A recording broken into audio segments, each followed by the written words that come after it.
Turner commercial, scene 1A, take 1, marker. Good evening, America. In the coming election, you have an extremely important decision to make.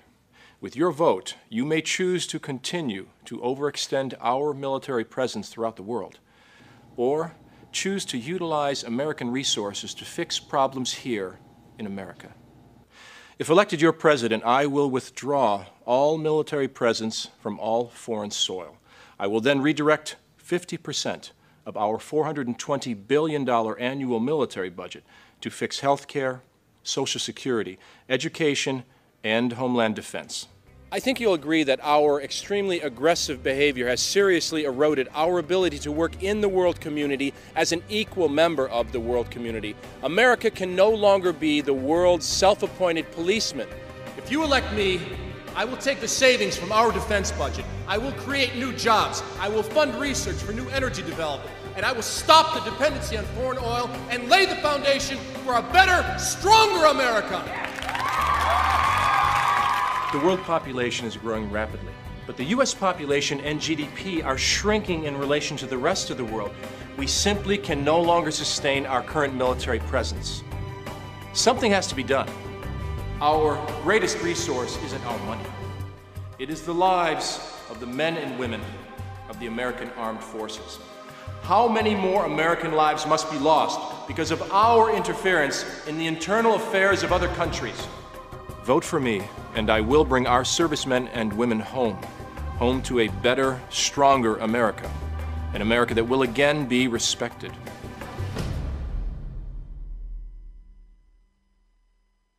Could this actually happen? What if America withdrew its military presence from around the world?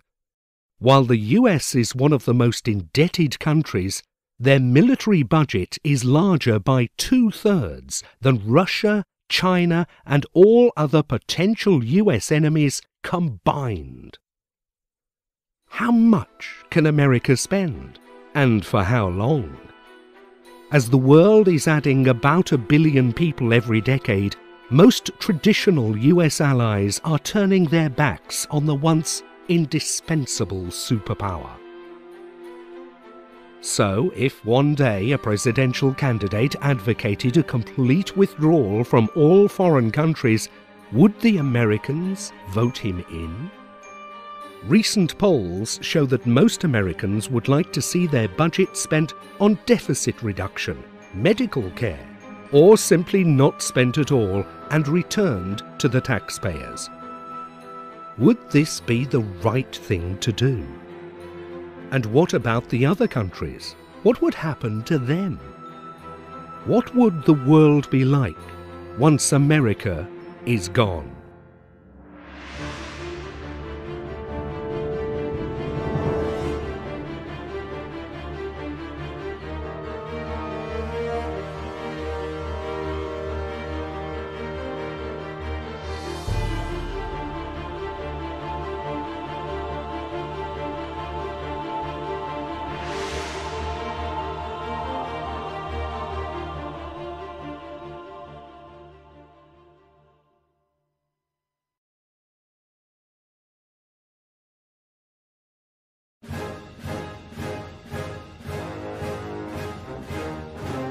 Every time somewhere in the world something goes wrong, the Americans have their finger in there.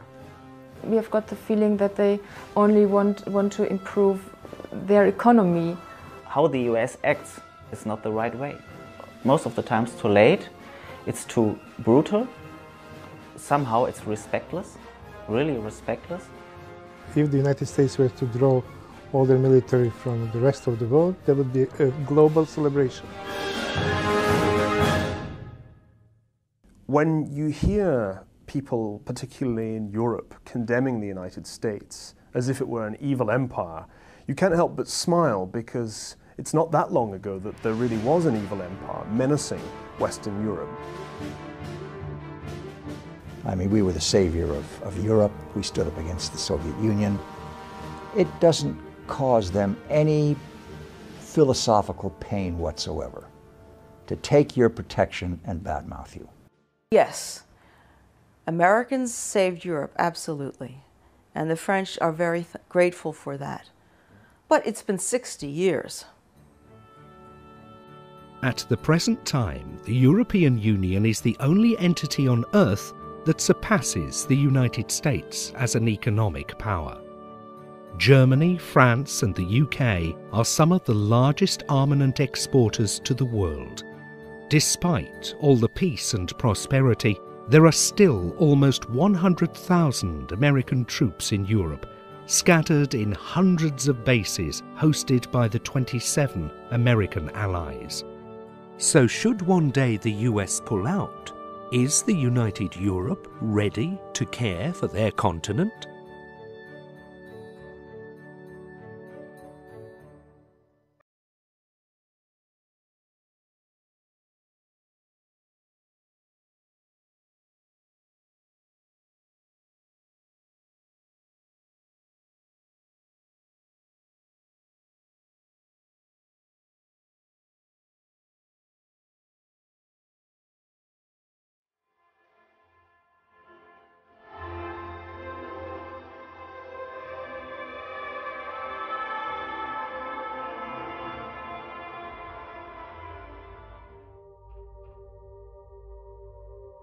During the early 90s, the country of Yugoslavia was falling apart. Over 2 million people were forced to relocate, and 250,000 lost their lives in the biggest genocide since World War II. Again, each side is charging the other with atrocities. The facts are unclear, but some terrible things were done in the final hours.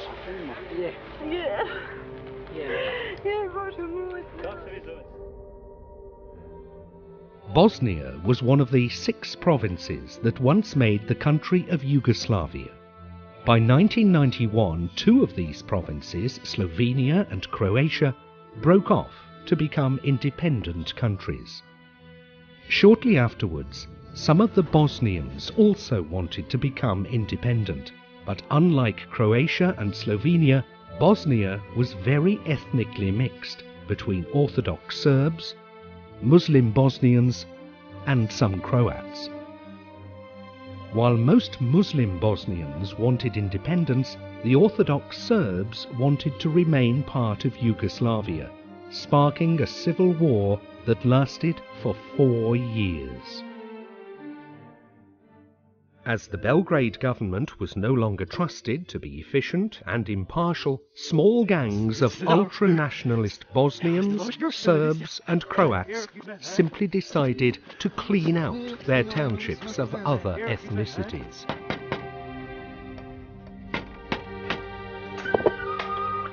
Most of the time, each undesired family was given one warning and asked to move. Thousands of them moved. Others didn't. Lacking any overarching authority, the cycle of inter-ethnic murder and retaliation became unstoppable.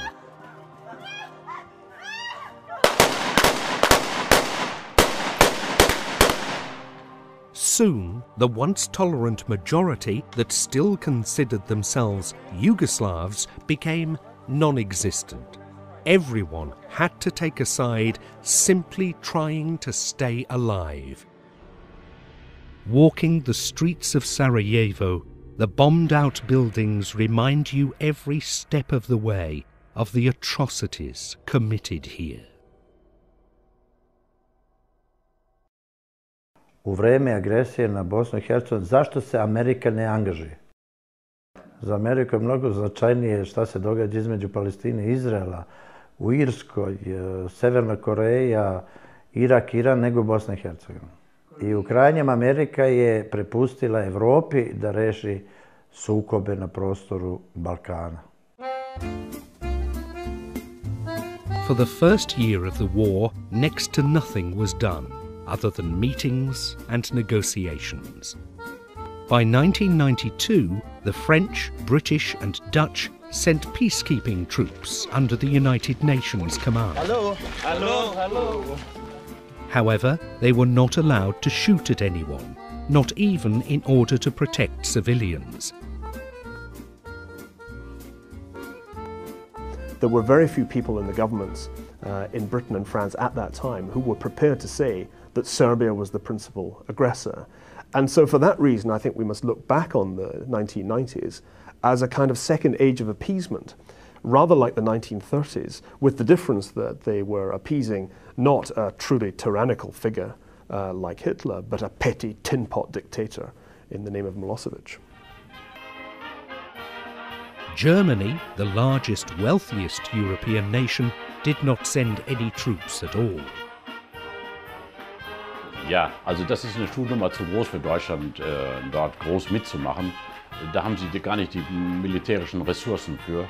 Mal zurück zu dem Problem, warum haben die Europäer so lange gewartet, bis Millionen von Menschen ermordet waren in Bosnien? Die Interessen der einzelnen Länder ist zu egoistisch. Es ist kein gemeinsames Sprachrohr da. Jeder sagt seine Meinung und die sind sehr unterschiedlich. And as for the Americans, for once they were not doing anything either. Concerned with containing Saddam Hussein, the Washington consensus was that Europe will handle it.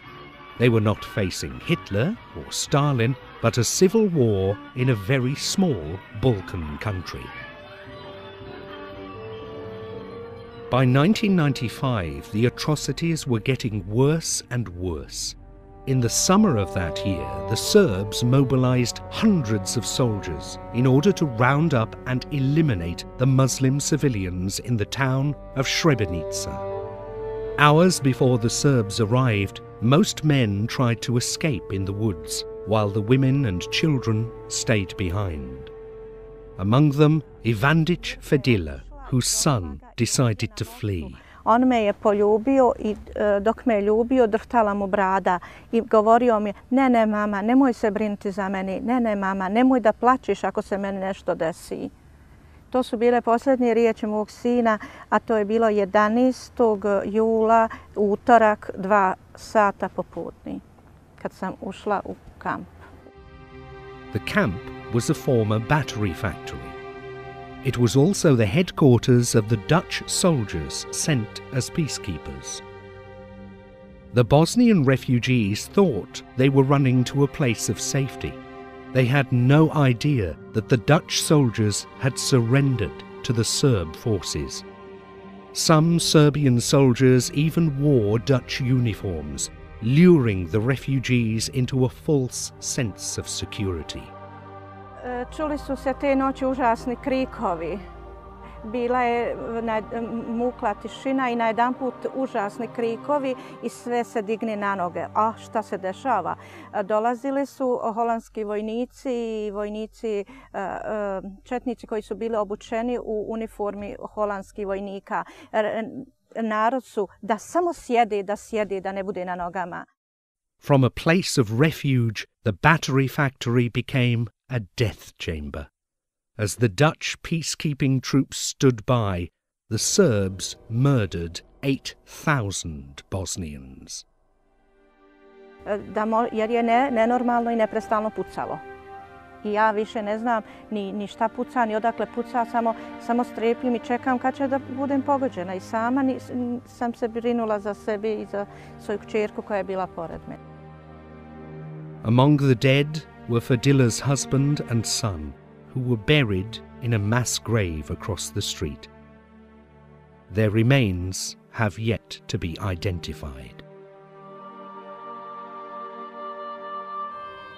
Clinton je dobar čovjek, ali ja sam na njeg ljuta. Za vrijeme njegovog mandata moje dijete nestalo. Ubijeno vjerovatno, muž ubijen. Još glavu mu nisam našla. Identifikovana nije ukopana.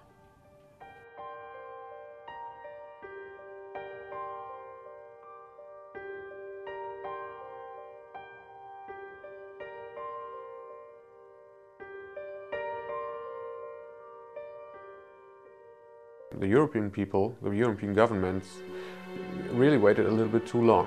And I think if the Americans wouldn't have come, the killing would have, go on and on. The expectation of the people of Bosnia and Croatia was that someone strong will come and save them. I svi smo gledali, uprli oči u tu Ameriku. Šta Amerika odluči, to će biti. Ja puno vjerovala nisam ni Americi, ni Evropi. They were begging the French, they were begging the Europeans to go in and help them out. And I think in that case, yes, we definitely should have gone in. We should have gone in sooner. I'm glad we did go in, and I think we should have done more. In 1995, the United States finally intervened. After a series of bombing raids and the deployment of thousands of American troops, all Bosnian parties agreed to a ceasefire. In Dayton, in the United States, 3 presidents signed up to a peace agreement. That peace agreement was devised to give you a chance to live a life free of fear, to be able to grow up in a country where its citizens have the choice to do as they wish. One of the lessons of 20th century history is that ethnically mixed societies can explode. The Balkans is a synonym for non-stability. And it has been that forever, and it will, I think, remain for quite a long time still. Europe, in fact, has a tendency to keep ethnic minorities as ethnic minorities. And it's no longer a problem that's just confined to the Balkans. In many ways, it's a general European problem that's getting more serious as more and more Muslims immigrate into the European Union and find themselves living in what are effectively ghettos. It seems to me that Bosnia may not just be a remnant of Europe's past, it may conceivably foreshadow a future for the whole of Europe, a future of ethnic and even religious conflict that I find frankly terrifying. So what if another ethnic conflict was to erupt again? Actually, it did. 4 years later, in 1999, Kosovo, another province of the former Yugoslavia, sought independence. Historically a Serbian province, Kosovo had an 89% Albanian language population, while the Serbs only made up the remaining 1/10. Hoping for a Serbian revival, President Slobodan Milosevic shut down all Albanian language newspapers and universities. Što se I danas kao nekad protiv Srbije udružuju njeni neprijatelji van zemlje sa onima u zemlji. Njima poručujemo da uopšte nismo plašljivi, da u svaku bitku ulazimo. What was happening in the region was mainly the responsibility of Serbia policy, and it was a fight for territories, you know, and you cannot, it's very hard to occupy territories with diplomatic means. You have to use force, and Milosevic used force. But there was a strong opposition to war here. And it was not only in the sense that we were protesting and so on, but it was visible in the low response to mobilization. He could not find soldiers for his armies. Faced with second-class citizenship, the Albanian Kosovars claimed their independence. This again triggered a policy of ethnic cleansing on a massive scale. This time, the United States did not wait for a European response. The US gave the Serb leaders several ultimatums. Then, the NATO forces systematically started to bomb Serbia, taking out bridges, power plants, and factories. After 71 days of bombardment, the Belgrade government agreed to withdraw their forces from Kosovo. When NATO began to wage war against what was left of Yugoslavia, I was aghast, because it seemed to me, for all kinds of reasons, to be a radical departure from the entire post-war order based on the United Nations Charter, because this was an intervention in the internal affairs of a sovereign state. Kosovo is a province. If I could choose, you know, I probably would choose that no one intervene in Serbia. Probably, I think that we must solve our own problem. That's natural. I cannot support those things. Of course, it's bombing. It's you know, many people were killed. Many children were killed during the NATO bombing.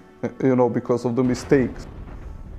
Well, you need mediators in some kind of conflicts. When people cannot agree on something, there is There is a necessity for a mediator. But does this mediator has to have arms or impose? This is not a mediator. This is a solution-bringing party. And this is not something that is appreciated by any side. And when you look at this region, especially the Balkans, you see that what we have now is that we have no more conflicts because of the presence of the mediator, armed mediator, peacekeepers as they call themselves. But in fact, if they leave, the conflict is not solved. We are in Kosovo for the same reason you are here. Some things are worth fighting for. A future not dominated by massive killing of innocent civilians because of the ethnic or racial heritage they were born with or the way they worship God. Military intervention by the United States was most probably an attempt not to repeat the same mistakes and go into the long, like 3.5, 4 years war on the territory of Kosovo, but to stop it in time. I and those who were critical of President Clinton and indeed of Prime Minister Blair were actually wrong. This was the right thing to do. The imperialism of human rights is in many ways the most desirable kind of imperialism. So what would have happened if the United States had not intervened in the Balkans? And what did the European nations learn from this war?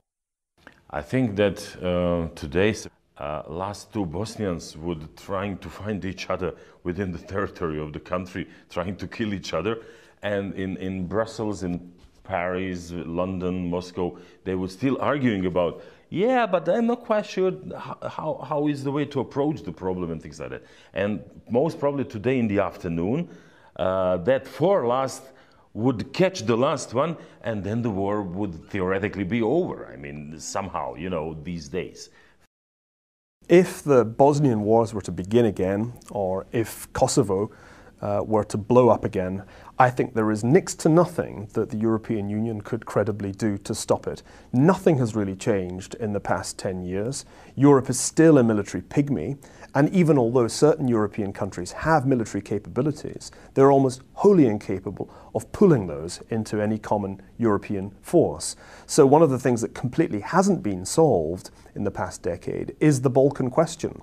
It's been put into cold storage, but it seems to me quite easy to imagine a recurrence, particularly in Kosovo, of the problems we saw in the 90s. And at that point, you can be sure that after 3 or 4 years of dithering, it'll be once again a case of turn to Uncle Sam for help. The Europeans have said for several years, for at least the last 5 years, their intent, their determination to create a European strike force, a European-only force that can take action without the United States.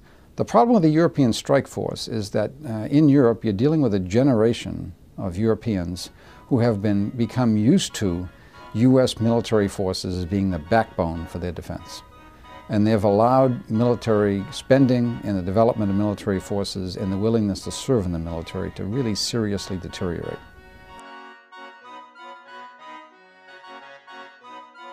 Europe is very afraid of a next war, a next big war, you know, because Europe has been involved in 2 big wars, and you know, it was all a mess in Europe.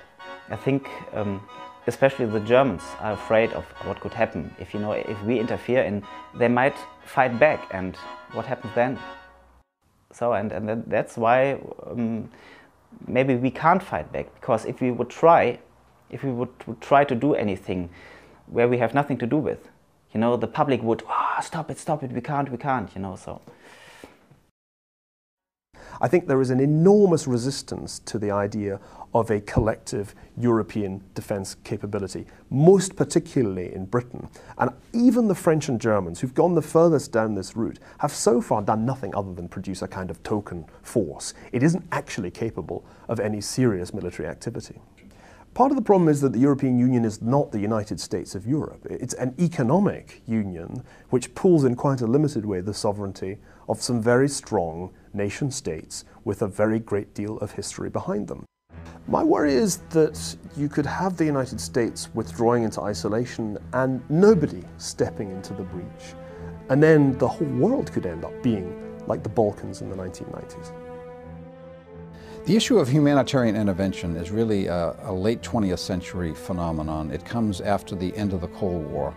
Once the Soviet Union goes away, and the United States is this unipolar military power, they have not only the ability to intervene militarily, and some people will say they have the responsibility to intervene.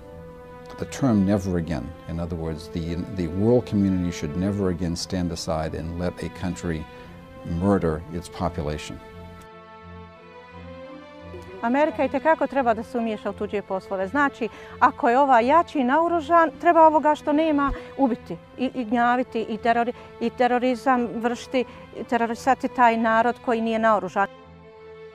Americans always sort of give part of a possible solution of a problem to Europeans. But they are not quite able to get together. They cannot find a common statement, they cannot find a common policy, and that's why United States is sort of invited to come and to say, okay, I mean, we saw you cannot solve the problem. That's why we have to do it. It's always pleasant to hear, negotiate your way out. Do it peacefully. In cases, it doesn't work. It simply doesn't work, and you're going to have to look at alternate means. We see when a country becomes threatening, totalitarian, brutal, that we've got to think about doing something about it. That our passiveness in the face of Pol Pot of Cambodia led to perhaps 2 million deaths out of 8 million people. Our passiveness in Rwanda probably led to the death of 800,000 people. Had we intervened in some way, you might have reduced those numbers. We didn't. We didn't.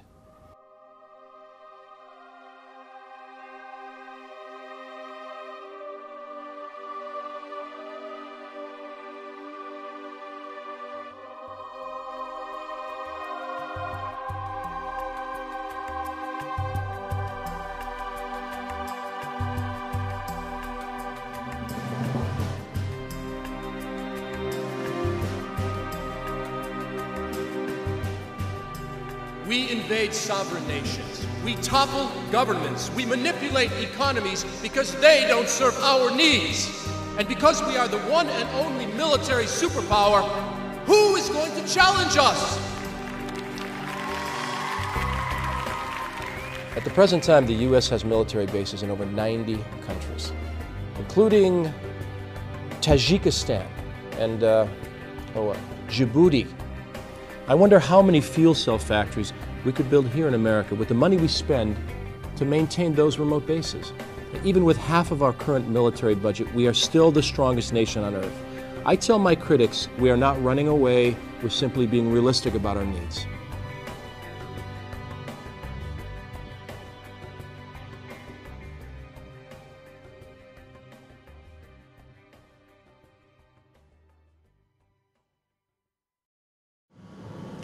Major combat operations in Iraq have ended.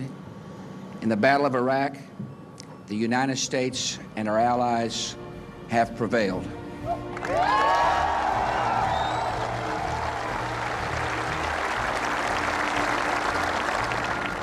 Where freedom takes hold, hatred gives way to hope. When freedom takes hold, men and women turn to the peaceful pursuit of a better life. American values and American interests lead in the same direction. We stand for human liberty.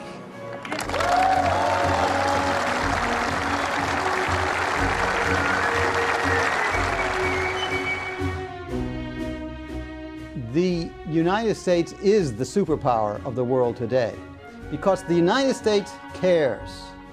We're not only interested in our own national concerns and in protecting our own national interests, we care ethically and morally. We care about democracy, we care about freedom. Promoting democracy might be true in the case of Iraq. However, the Middle East is full of kings, emirs, sultans and sheikhs who regard the countries as their personal property. The United States has a long history of supporting many of them. It's more or less like a hypocrisy. They don't care much about democracy or liberty or what people are doing and so on. They worry about is there an interest in this region or not?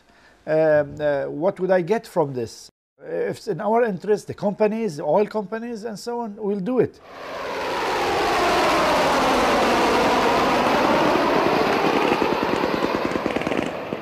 If America were in the Middle East for oil, there would be nothing new about that.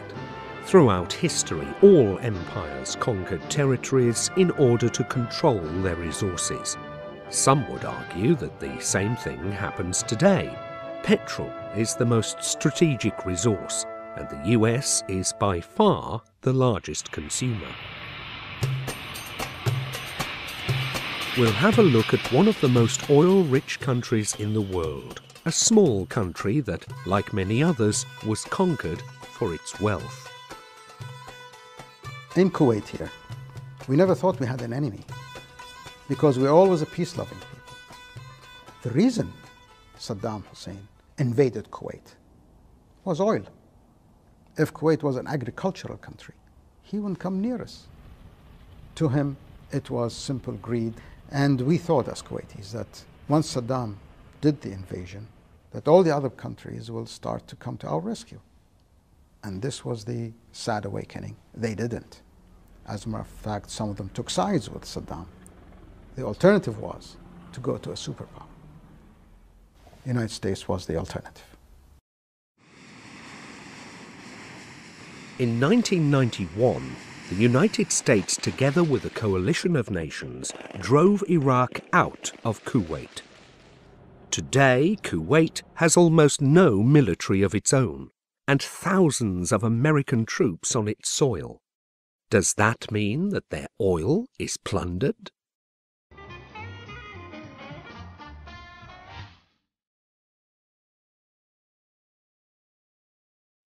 You know we're riding in time, got our own miracle mile. We live just like a millionaire, just buy those houses and cars. We're acting like movie stars, just let these good times roll. So education became free. School, as you said, up to university, even up to doctorate degree.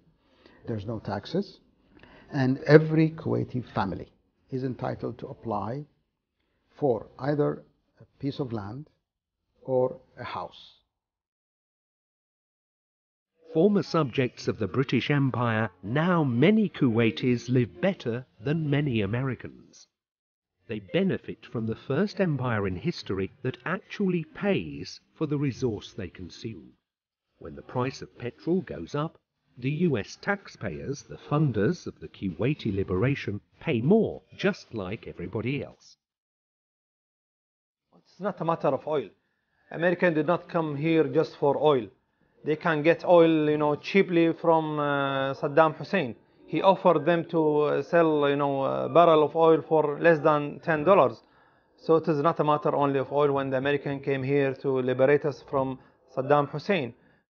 Kuwait was in fact just the first step of Hussein's master plan. Saudi Arabia was next on the list.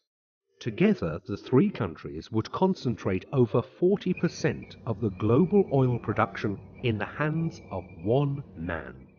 Knowing that there was only one country that could swiftly prevent his plan, a backdoor bribe was offered. Oil at $10 a barrel, as long as Hussein was alive. In the life of a nation, we're called upon to define who we are and what we believe. But today, as president, I ask for your support in a decision I've made to stand up for what's right and condemn what's wrong, all in the cause of peace. At my direction, elements of the 82nd Airborne Division, as well as key units of the United States Air Force, are arriving today to take up defensive positions in Saudi Arabia. The acquisition of territory by force is unacceptable. No one, friend or foe, should doubt our desire for peace, and no one should underestimate our determination to confront aggression. However, Kuwaitis represent only 1 million people out of the 500 million in the Arab world. Next, we'll have a look at the largest Arab nation, and one that has not been blessed with petrol revenues. This is Egypt. Behind the glorious past and the world-famed attractions lies a troubled country. The population has doubled in the last 30 years, but only 5% of the land is usable. The majority of rural females are illiterate, while a small, privileged class controls most of the economy. There is some oil in Egypt, but it barely covers the country's own demand. Unlike Kuwait, there is no free housing, medical care, or education from the government. Sadly, this is the state of most Arab countries. While they share the same language, customs, and religion, the differences in development are tremendous. Could this be the cause of all the turmoil in the region? Well, I have argued that the problem in the Middle East isn't a clash of civilizations, it's a civilization of clashes, in the sense that there is a culture there of political violence that is deeply inimical to the emergence of civil society and democracy of the sort that we know in the West. So you have the Islamists of various kinds on the one level. On the other side, you have the dictatorships, the authoritarian dictatorships. And there hasn't been enough of an opportunity for the development of a moderate middle. Especially after the invasion of Saddam and so on. People worry about what our neighbor is going to do in the future. Before, maybe you could live within the boundaries of your wall, you build it high enough, you lock the door, you're safe. But when people start to learn how to jump inside your house or blow the wall to come inside, then it becomes a different deal. You cannot live in seclusion anymore. Everybody is under a threat of some sort of the other from his neighbor. We know we are a defenseless nation, we're a peaceful nation, we're a small nation in a bad neighborhood, in gigantic bad neighborhood. Iran, unfortunately, at this time, is a danger. You know, why does Iran want to have nuclear power? Why does Iran want to go against the rest of the world when it comes to its nuclear program? Could the world be wrong and Iran is right? In order to be fair, in order to please the people of this region, you have to tell the Israelis probably to leave at least part of the region that they occupied. Look at the wall, for instance, that the Israelis are building now and kicking some people out of their land. What are the Americans doing? The only occupation in the world now, anywhere in the world, the only occupied land is the Palestinian land, and that's not fair. And America has to do something about it. I realize how dear Israel is to an American's heart, and how the whole culture evolves when it comes to foreign policy to protecting Israel. But you cannot just run the world the way you like it to be. And as a friend of America, I think that it's time for America to address such a coral issue. While the Middle East is a powder keg, none of these countries pose a direct threat to the United States, which still has to pay the full price of petrol. In 2009, by open bid, the Iraqi government divided the lucrative Halfaya oil field between China's National Petroleum Exploration Corporation, Total of France, and Petronas of Malaysia. Schlumberger, the German oil giant, was also awarded a multi-million-dollar Westkorner exploration deal. None of these countries sent any troops to Iraq to fight insurgents. American and UK firms have been awarded a minority of oil contracts with no preferential treatment. Oil is the point why the Americans start the war. in Iraq, and it is the oil that that people get killed for over there. We know that oil is a real problem for us. We have to stay at peace with countries who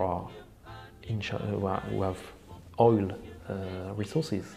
You can't put your sons and your kids into war for oil. You should, you should use your head and, for example, make solar energies and all that stuff working.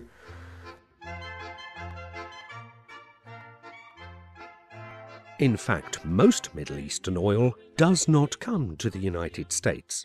It goes to China, Japan, and the European countries that have almost no production of their own. Europeans have a long history of hypocrisy when it comes to the Middle East. The Europeans need stability in the Middle East. They're as dependent, indeed more dependent on Middle Eastern oil than the United States. But they don't want, at least they don't all want, to pay the quite heavy price of trying to stabilize that region. So when Europeans bleat about American policy in the Middle East, you need to take it with a large grain of salt. And frankly, they don't see a threat to Middle East oil resources. The Europeans, I think, would like to do work in the Middle East as a business proposition. They're not considering the democratizing of regimes throughout the Middle East, as the United States is doing. They'd much rather try to hold a lid on and just see the Middle East as a source of oil, I think.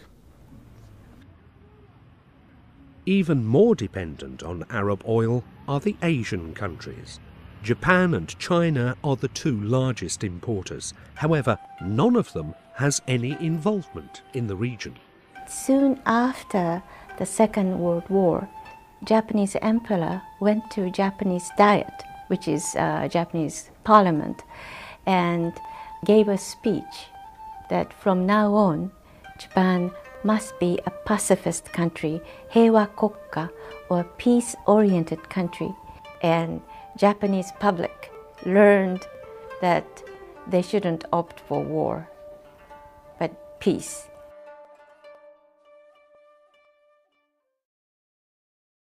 China is in the midst of a really vast transformation in its dependence on oil. 20 or so years ago, China was an oil exporter. Within the next 20 years, they're going to be a massive oil importer. China is going to be very sensitive to where their oil comes from and how assured that supply is going to be. It looks like they cannot do but rely overwhelmingly on the Middle East. To get Middle East oil, they need to be assured that the sea lines of communication with the Middle East are open. Right now, the sea lines of communication are open because of U.S. naval power. We don't think that it's fair for us to just, keep the oil flow going and the rest of the world is just sitting idle and buying oil and not doing anything about keeping the stability and the peace in this region. Therefore, we think that it is a must for America and the rest of the world to really interfere in this region to keep the stability and peace so as the oil could keep on flowing.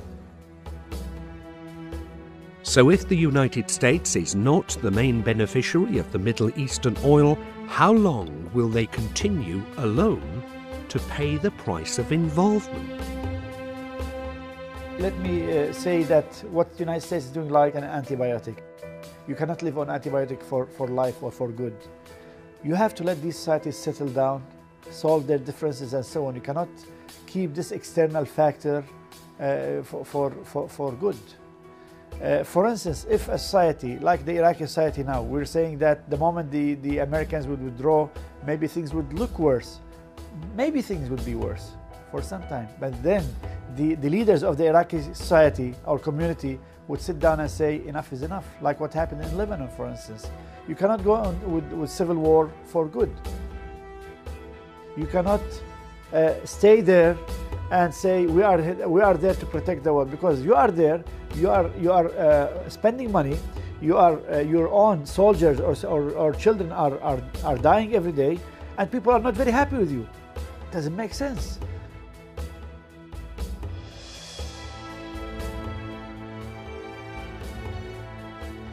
That's what Europeans need to worry about. Take away the United States, and there's really no way of knowing what's going to happen. If there were no American commitment to the Middle East, if there had never been an American commitment to the Middle East, there would be no State of Israel. I think that's the first and most obvious point. It's very, very hard to imagine such a small state with so few assets surviving without American support. So you'd have to say goodbye to that. اسرائیل از صحنه روزگار حذف نشود، این فریادها به قوت خود باقی.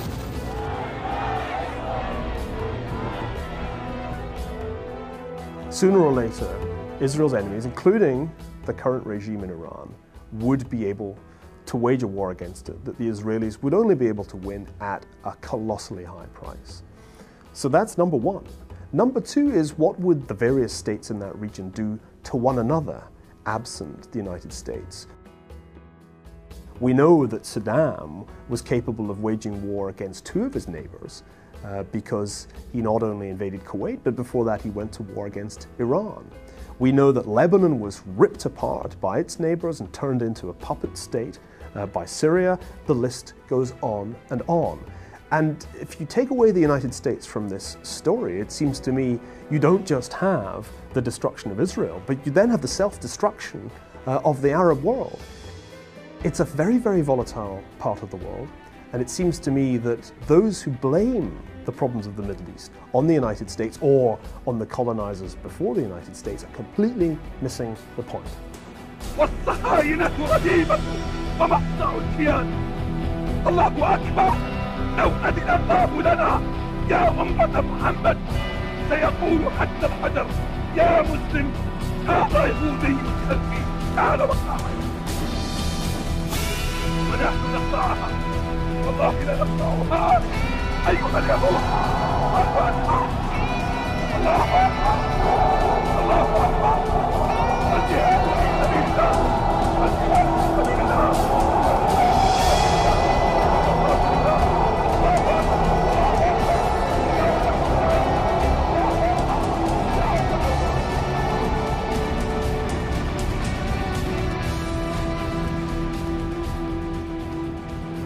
The next regional superpower in the Middle East is clearly Iran. Iran is the principal beneficiary of America's generous destruction of its principal rival, Saddam Hussein's Iran. And I think the ambitions of Iran for regional dominance are to be underestimated at our peril. That's why it's so important that Iran not acquire nuclear weapons. Because I think with nuclear weapons, it would be North Korea, but North Korea poised on top of some of the biggest oil reserves in the world. One day, this very flag will fly over the Parliament in London. We will see this flag that will fly over the White House, and we will see the Black House, the Kaaba, will take over the whole world. قد حكمنا الدنيا وسيأتي يوم والله نحكم فيه كل الدنيا. سيأتي يوم نحكم فيه أمريكا. سيأتي يوم نحكم فيه بريطانيا ونحكم فيه كل العالم.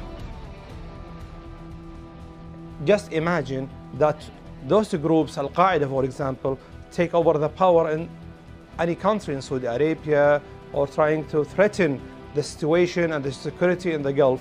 So I'm sure that will threaten that flow of oil or export of oil to Western countries. But America cannot now withdraw from Iraq until they fix Iraq, because if Iraq is not brought to stability and to democracy, then it will be anarchy, and this anarchy would spill all over the region, and I'm not exaggerating if I say all over the world.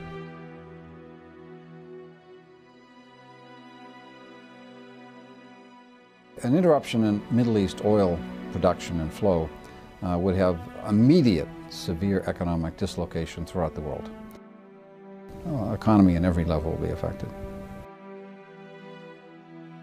Our allies in Europe would be the first to suffer, but certainly the Asians would suffer, particularly Japan right now, and the future China as well. And we don't understand that this is a globalized economy. So you can't sit there and say, oh, you guys have got problems. We can avoid it. We can't, because oil is an international market. And it doesn't really matter where your oil is from, but if the biggest oil center isn't producing, everybody suffers.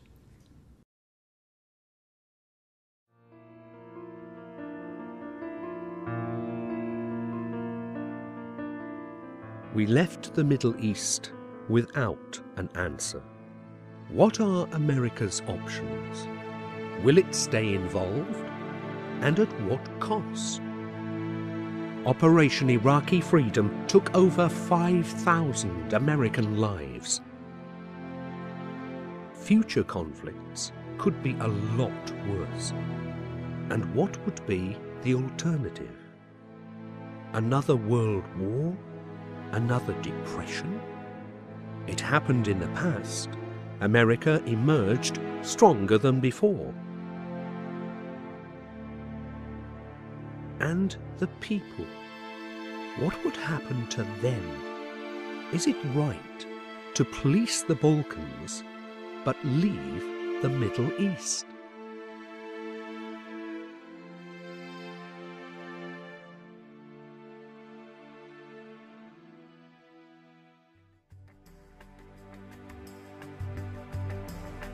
Well, I think the problem is pretty simple. For over 200 years, the people of the world, they looked up to us, the United States of America. That meant something. We were this great hope of democracy, of freedom. And today, things are a bit different. In fact, they're the opposite. We've had a bit of an image change. People, they dislike us, they even hate us. Why? Because we impose our will on other countries using our military might. Why are we spending your hard-earned tax dollars to support countries like Germany, Japan, South Korea, whose economies are some of the strongest in the world? Why are you paying for their defense? They can afford militaries of their own. For over 60 years, we have opened our markets to them and provided them with free defense. Enough is enough. You know, many people in those countries live better than many Americans. If you elect me as your next president, I will take the savings from our $420 billion annual defense budget, and I will create new jobs. And together, we will build the foundation for a better, stronger America.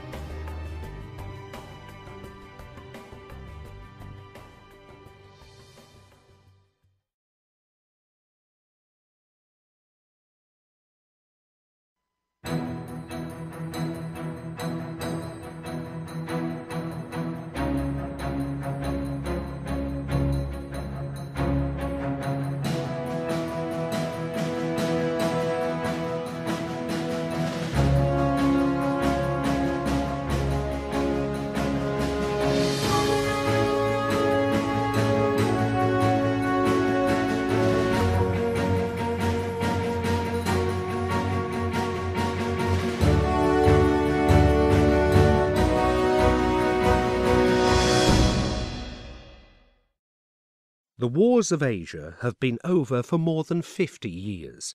Today, old enemies have become best trading partners.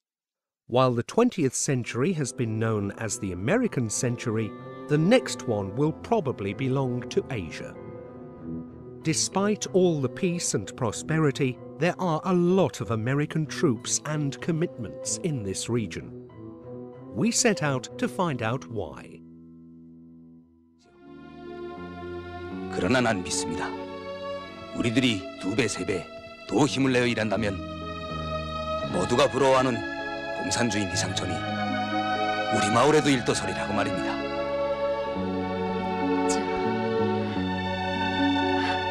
저도 뭔가 힘자라는 것 덮고 싶군요. 고맙소, 네 양동.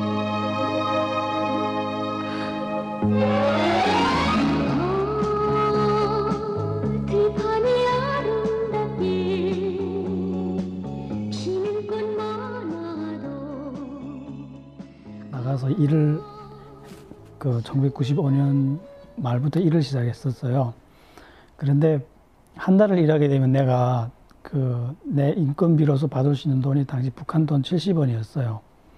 그런데 그 70원으로서 살 수 있는 물건은 쌀 반 킬로 값밖에 안 돼요. 제가 떠날 당시에 우리 집에는 모든 재산과 식량이 식량과 바꿔 먹을 수 있는 것들이 전부 다 팔려나갔고 더 이상 식량과 바꿔 먹을 수 있는 재산이 없었어요. 그래서 먹고 살기 위해서 탈북하게 됐어요.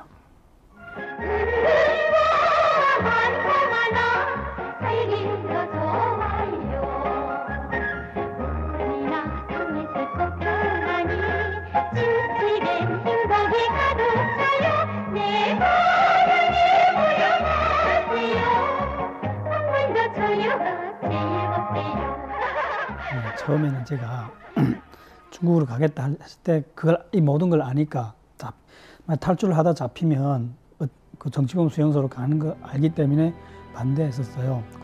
잡히게 되면 정치범 수용소라는 감옥으로 가게 돼요. 그런데 이 정치범 수용소라는 감옥은 다른 일반 감옥하고 달라서 석방이라는 개념이 없어요. 우리 아저씨가 외국에서 편지했었는데 후나라는 별나게 본 적 안 돼. 어떻게? 내가 살아있는 동안 온갖 향락을 다 누려야지. 야, 왜 점점 그리 돼 갈까? 참 한심하지. 희생된 혁명선열들이 지금 살아있었으면 뭐라고 했을까? 그래서 넘어올 때 만약 잡히게 되면 자살할 걸 각오하고 넘어왔죠. 저뿐만 아니라 많은 사람들이 다 그래요.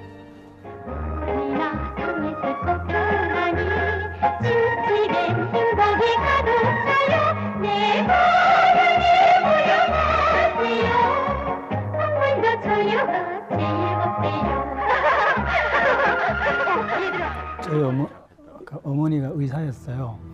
잡히게 되면 몸 안에 있는 모든 자살할 수 있는 도구를 빼앗기잖아요. 그렇기 때문에 어머니로부터 도구 없이 죽는 방법을 배웠어요. 이렇게 머리로 올라가는 양쪽 동맥을 동시에 누르게 되면 사람이 죽게 돼요. 고통 없이 죽게 돼요. 그 방법을 배우고 나왔어요, 어머니한테서.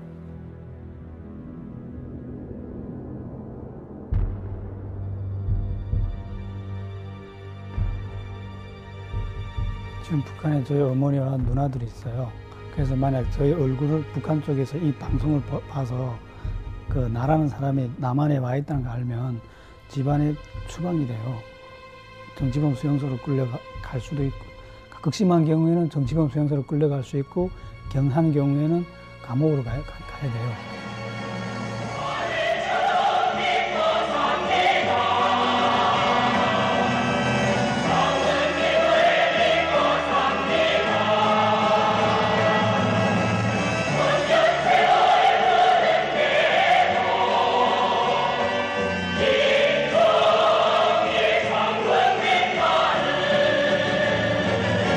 뿐만 아니라 모든 탈북자들이 바라는 것은 미국이 북한에 대해서 무력으로 공격해서 김정일 정권을 제거해 주기를 학수고대로 바래요.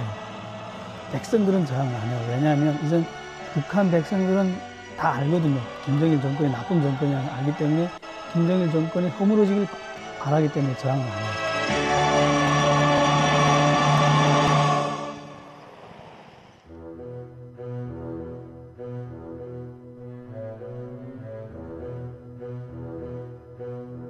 Right now, the U.S. Army has about 21,000 soldiers in Korea. The purpose of the U.S. forces in this alliance is to deter North Korean aggression, and should that deterrence fail, then we're prepared to fight and win.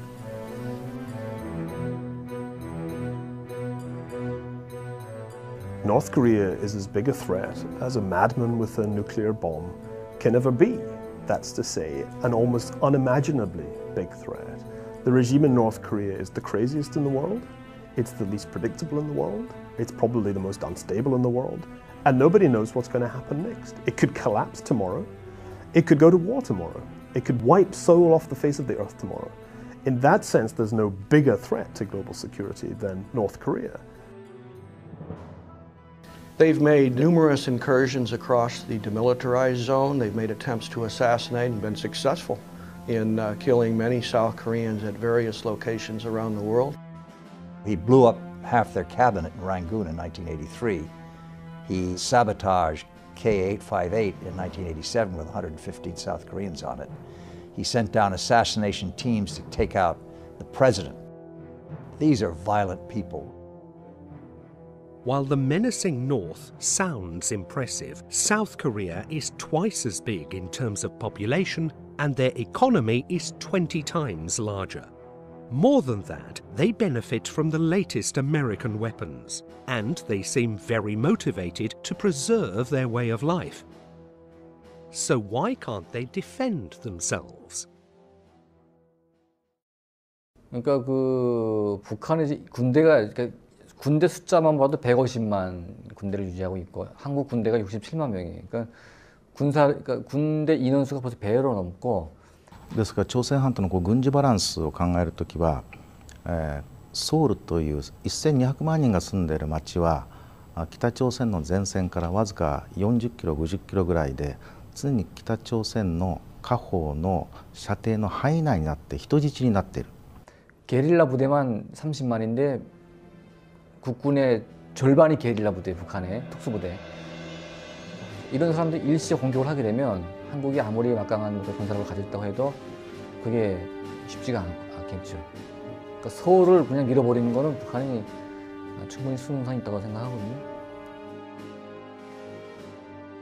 それと常に攻撃を準備して訓練をして特殊目的部隊を持っている方が最初の1日で相手の半分以上を壊滅することができるという。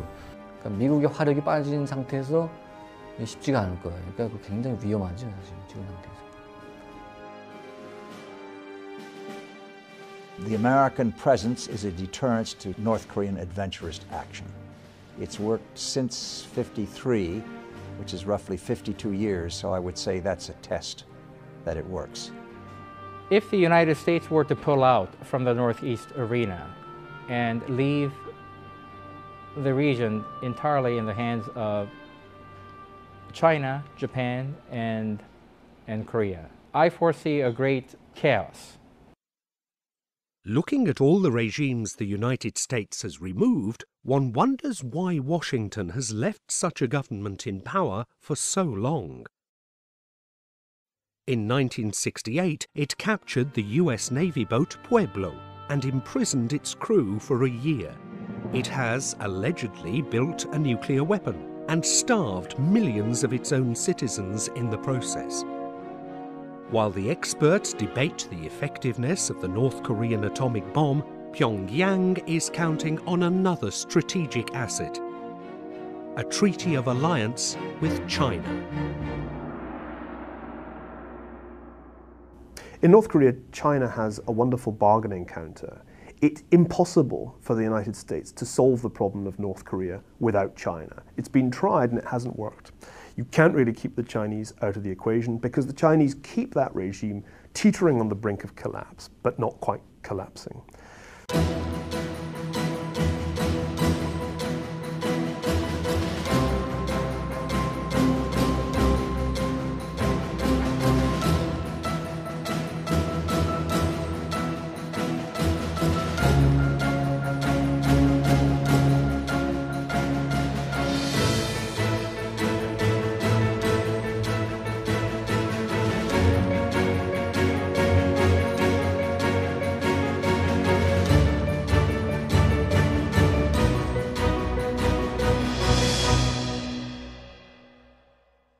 The most interesting question in the world today is what will China do with its increasing economic power?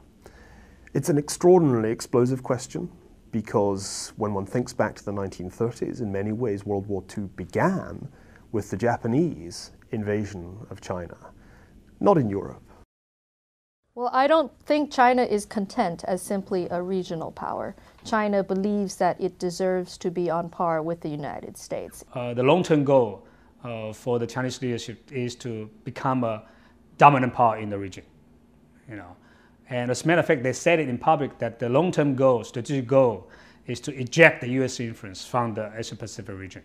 Well, China is developing the capability to launch ICBMs against the United States. The same capability Russia had during the Cold War. Next 5 to 10 years, they'll have a new missile called the DF-31A, which will be able to hit anywhere in the United States with nuclear weapons. This is a new phenomenon, something that the Americans don't seem to notice. I don't know why we don't pay attention to it, but it's a serious matter. Containing China's rise might be the real reason for the American presence in Asia. Could Washington believe that they will never have to share the world with another superpower? After all, China is reforming, and the small Asian countries are a lot closer to Shanghai than to Los Angeles. But do these countries want to be shared? Only 100 miles across the sea, there is an island where the other Chinese live, the ones that don't have to answer to the Beijing government. The economy flourishes, the people have rights and freedoms. This is Taiwan.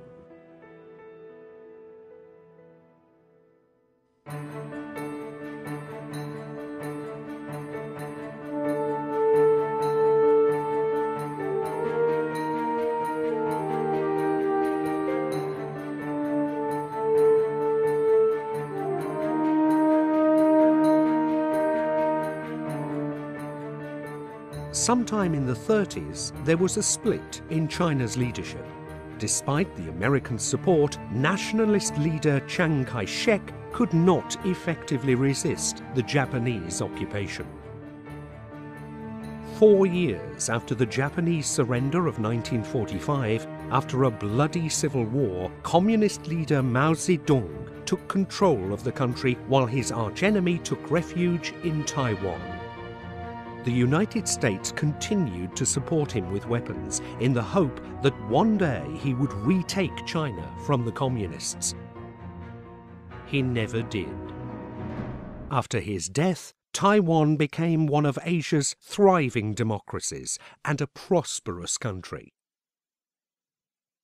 China has claimed Taiwan to be part of China, even though Taiwan has been part of the Chinese rule only 4 years of the past century.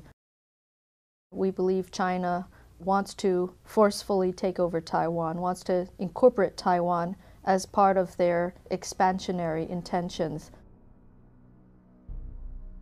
This is something that we cannot accept. We worked very hard to build democracy in this country.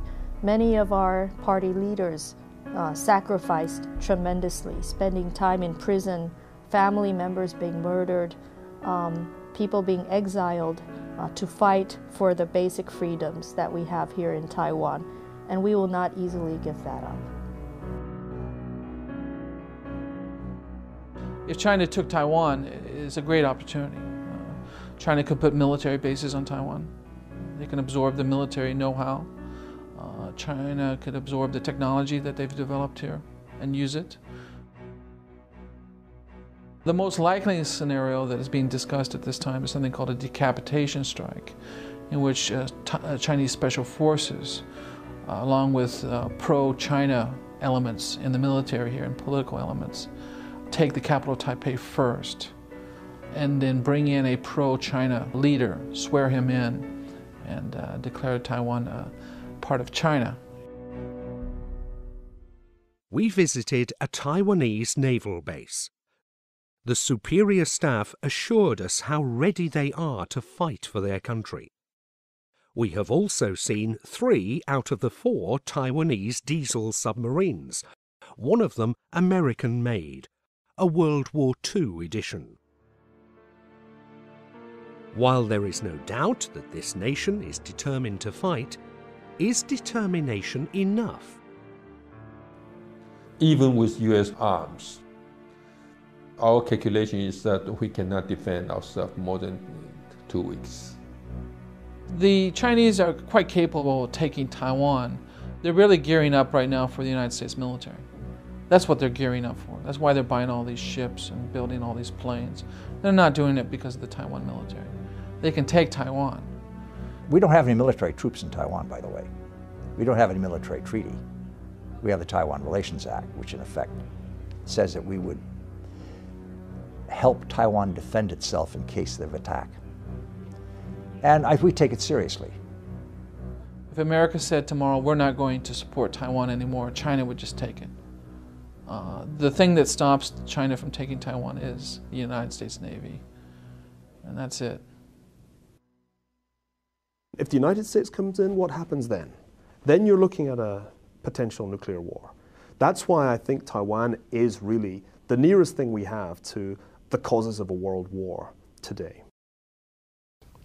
We hope this won't happen, but it's hard to say. I mean, after all, China is a nuclear power, and Taiwan isn't. We're against the development of weapons of mass destruction. What the United States does about Taiwan is in many ways the big strategic decision. In many ways, the safest thing would be to sell Taiwan down the river, to make sure that there never is a moment when the United States has to go to full-scale war against China over Taiwan, an island that many Americans would struggle to find on a map. We hope a confrontation will never take place. Taiwanese are not expecting the Americans to engage in a war for Taiwan. We're not expecting that. But we're expecting the Americans to be strong and present in this region so that a war won't have to happen. For the moment, the US military is still strong and present. 1,000 miles across the sea is the home of the US 7th Fleet, the mightiest fleet in Asia. A friendless nation in the aftermath of World War II, Japan renounced militarism, but it could not remain defenseless. By 1960, from an occupied country, Japan became a US ally. While small Taiwan could never rival China in military spending, Japan is the third largest economy in the world and one of the most technologically advanced countries. Why is America paying for their defense? When you look at the opinion poll, you would be amazed how much Japanese public trust US presence here. It has been consistently above 70% support. Why do you think we have such a high support? While the Japanese spend less than 1% of their GDP on their defense, the US taxpayers fund the upkeep of 3 Army, 3 Air Force, 4 Navy, and 13 Marine bases on Japanese soil. When asked to help in Iraq, Japan sent only 600 soldiers, and even those were not allowed to engage in combat. Japan has got a very good Navy and a very good Air Force using our aircraft. I believe it's the F-15. And they're good pilots and they're good seamen. They call themselves the Self-Defense Forces, but they have a huge Navy. And they have Aegis-class destroyers. They have some of the most advanced fighters in the world, fighter jets. Japan can take care of itself in many ways. Indeed, Japan has a lot of modern weapons, with the exception of one. Affected by the tragedy of World War II, Japan vowed never to possess nuclear weapons, and even sought the abolition of such means of destruction from the world. So what would happen should the United States leave this alliance and bring home the 50,000 troops it currently devotes to the defense of Japan? If US abruptly withdraws the military presence from the Japanese islands, then we'll spend the next 10 years rearming in a very serious way, certainly including acquiring nuclear capability. But if the Koreans have nuclear weapons, the Chinese already have nuclear weapons, the Russians who are in the region have nuclear weapons, the Japanese are not remaining non-nuclear. If Japanese go nuclear, do you think the Chinese can put up with that? Japanese attitude to China has turned sour, and it works vice versa. Chinese public has turned sour to Japan. Japan is different from Germany. Japan did not really show any remorse of its past aggression against the Asian countries. Japan has expressed its remorse to China many times over. Our emperor and empress visited China and expressed their remorse. I don't like the Japanese to be rearmed before they really apologize to us, to show their sincere remorse. China replaced communism with patriotism, and Japan is a very easy target. ある程度介入あるいは口出しをしてもいいかな大丈夫かなと思うようなところが中国にはまだあります。これは古い彼らの思想が外交面に反映しているからなんですね。外交的な手法についてもう少し日本人はついてきなさいというスタイルはやっぱり日本ではあまり受け入れられないと思います。And the Chinese are in payback mode. They profoundly feel that they were on the wrong end of the 20th century and they are going to be on the right end of the 21st century. I think their long-term objective is unquestionably hegemony in East Asia, and that must imply a subordination of Japan. It can't mean anything else. If the United States isn't there, Japan has to choose. Either it simply accepts subordination or it has to become a military equal of China. Should the US leave this region, it is possible that China will gracefully accept Japan's rearmament. But what could happen if they don't?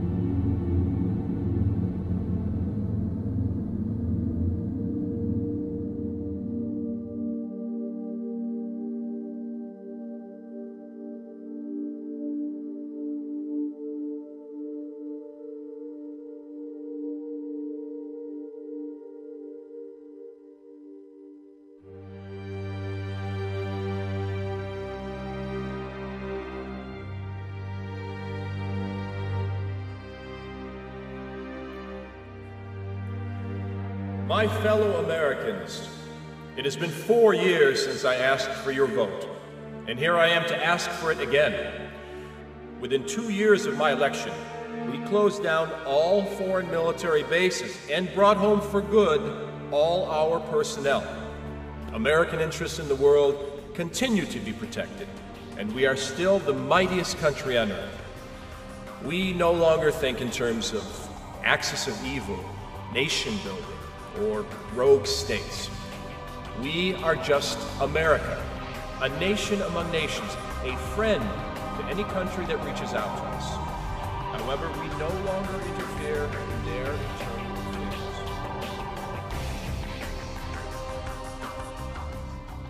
You have to bear in mind that the world is not naturally a peaceful, organized place. It has to be made peaceful by some kind of overarching authority. And my great fear is that if the United States opts out, maybe nobody will opt in. Americans take their freedom for granted. You take democracy for granted. You've had over 200 years of it. For us, it's really precious. And it's important that we are supported in the process of defending that. It's always pleasant to hear, negotiate your way out. Do it peacefully. Okay, tell that to Adolf Hitler. Tell that to Joe Stalin. Tell that to Kim Il-sung. In cases, it doesn't work. It simply doesn't work. The whole planet, the civilization, I mean 6.57 billion people are not quite, or not everybody are quite ready to make decisions on their own. I mean, I'm sorry, but that's the way how it is. Americans can choose to play the role of global superpower. They can make the financial sacrifices, the military sacrifices, and actually the fundamental sacrifice of their attention to the rest of the world. They have that choice. Or they can opt out. They can walk away. They did that before. When the American empire last imploded after the First World War, the results were not pretty. And my hope is that that won't be tried again, and that Americans will accept that, unpopular though it may make them, wielding power is on balance preferable to running away from it.